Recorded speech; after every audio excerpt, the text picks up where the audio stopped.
अन्य लोगों के जीवन को प्रभावित करने के लिए नकारात्मक ऊर्जाओं का उपयोग करें। क्या आप इसके बारे में जानते हैं? हाँ, बिलिश्वन्यम, काला जादू या जो भी आप इसे कहते हैं, विभिन्न प्रकार की कलाएं हैं। 4 वेदों में से एक वेद, अथर्वण वेद, इसी के प्रति समर्पित है। यह इस बारे में है कि अपने लाभ और किसी के नुकसान के लिए ऊर्जा का उपयोग कैसे किया जाए। यदि आप रुद्राक्ष धारण करते हैं तो यह आपको उस प्रकार की नकारात्मक स्थितियों से भी बचाता है।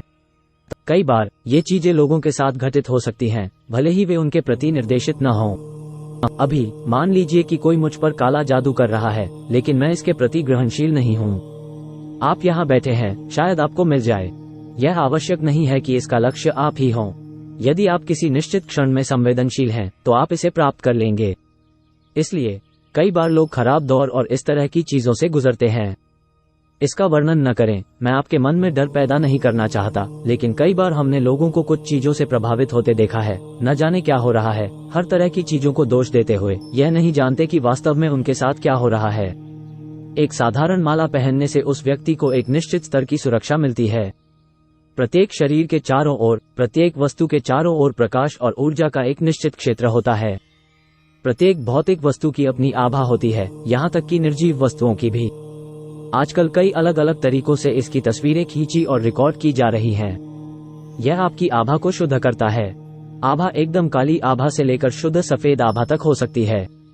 तो एकदम काली आभा से लेकर शुद्ध सफेद आभा तक यदि आप किसी ऐसे व्यक्ति से मिलते हैं जो घटित प्रक्रियाओं में शामिल है, जो ऊर्जा के साथ काम करते हैं, यदि आप ऐसे किसी व्यक्ति से मिलते हैं तो वे बहुत अलग तरीके से शक्तिशाली होते हैं।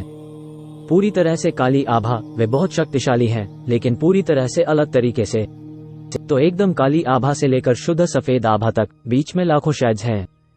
इससे आपका आभा मंडल शुद्ध हो सकता है। इसका मतलब यह नहीं है कि अगर आप कल सुबह रुद्राक्ष पहनेंगे तो आपके सिर के पीछे एक आभा मंडल चमक रहा होगा। ऐसा नहीं है, लेकिन आप स्वयं को शुद्ध करने की आकांक्षा रखते हैं। जब आप खुद को शुद्ध करने की आकांक्षा रखते हैं तो आपको मिलने वाली हर छोटी मदद, हर छोटी सहायता का आप उपयोग करना चाहते हैं। यदि आप अपने रुद्राक्ष को पानी के ऊपर रखते हैं, यह आपको बताएगा कि पीना है या नहीं। अगर आपके सामने कोई खाना आ जाए तो आप उसे पकड़ लें, भले ही उसमें जरा सा भी जहर हो, वो तुरंत एंटी क्लॉकवाइज हो जाएगा। इसमें आप जहर की एक छोटी सी बूंद डालते हैं, जिसे आप गंध या स्वाद से नहीं पहचान सकते, उस तरह का जहर। आप इसे पकड़ कर देखिए, ये तुरंत एंटी क्लॉकवाइज हो जाएगा। जो व्यक्ति लगातार अलग अलग जगहों पर खाता और सोता रहता है, उसका शरीर एक निश्चित स्तर की अस्थिरता से गुजरता है। इस अर्थ में आप में से कई लोगों ने इस पर ध्यान दिया होगा। आप एक नई जगह पर गए थे, भले ही आप बहुत थके हुए हों, किसी तरह एक निश्चित स्थान पर आपका शरीर स्थिर होकर नहीं सोएगा। क्या आपने कभी इस बात पर ध्यान दिया है? यदि आप यात्रा करने वाले व्यक्ति हैं तो आपने इसे कुछ स्थानों पर देखा होगा, आपका शरीर बस नहीं जाएगा। आप पूरी तरह थक चुके हैं, लेकिन आपको नींद नहीं आ रही है। ऐसा इसलिए है क्योंकि आपके अपने घर में, आपके अपने शयन कक्ष में आज कुछ ऐसा कहा जाता है, फोरेंसिक लोग इसका उपयोग कर रहे हैं, लेकिन थर्मल इमेजिंग क्या ये है? अभी यही बैठो तो देखो, 24 घंटे बाद कोई मशीन लेकर आएगा और पता लगाएगा कि गायत्री कहाँ बैठी थी। उस जगह पर एक स्मृति है जिससे वे पता लगा सकते हैं कि यह व्यक्ति केवल यहीं बैठा था, वहां नहीं। ठीक है, यदि आप अपना कुत्ता लाते हैं, ये तो मालूम है कि तुम यहाँ बैठे हो, है ना? तो वहाँ कुछ तो बचा हुआ है ना? जाहिर तौर पर वहाँ कुछ बचा हुआ है, इसीलिए कोई कुत्ता या कोई मशीन या कोई चीज इसका पता लगा सकती है। तो आप हर दिन एक ही बिस्तर पर सो रहे हैं, यहाँ आपकी ऊर्जा का कुछ पहलू बचा हुआ है, यहाँ आप बहुत आरामदायक हैं।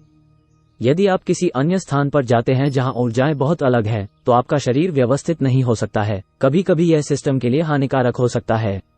तो जो व्यक्ति लगातार यात्रा करता है, वह रुद्राक्ष पहनता है ताकि उसके पास अपनी ऊर्जा का एक कोकून रहे, ताकि बाहरी ऊर्जा उसे परेशान न करे। उसके पास, हम इसे कवच कहते हैं। आप जानते हैं कि कवच क्या है?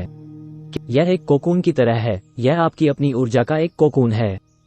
आप जहां भी जाते हैं, आपका निजी शयन कक्ष आपके साथ रहता है। आप जहां भी जाएं, यह आपके साथ चलता है। खासकर यात्रा में आपकी आभा धूमिल हो जाती है। यही कारण है कि आप यात्रा से बहुत थकावट महसूस करते हैं। दरअसल आप बैठे रहते हैं और कुछ नहीं करते, कोई चला रहा है, तुम बैठो। 10 घंटे के बाद आप पाते हैं कि आप बहुत थक गए हैं। आपने कुछ नहीं किया क्योंकि आपकी ऊर्जा खत्म हो गई है। आपका शरीर चलने के लिए निर्धारित गति से अधिक तेज गति से चल रहा है।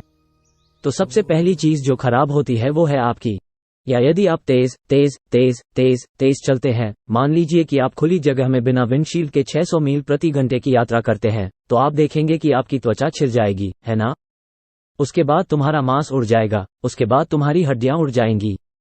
हाँ या नहीं? पहली चीज जो क्षतिग्रस्त होनी शुरू होती है वह है आपकी आभा।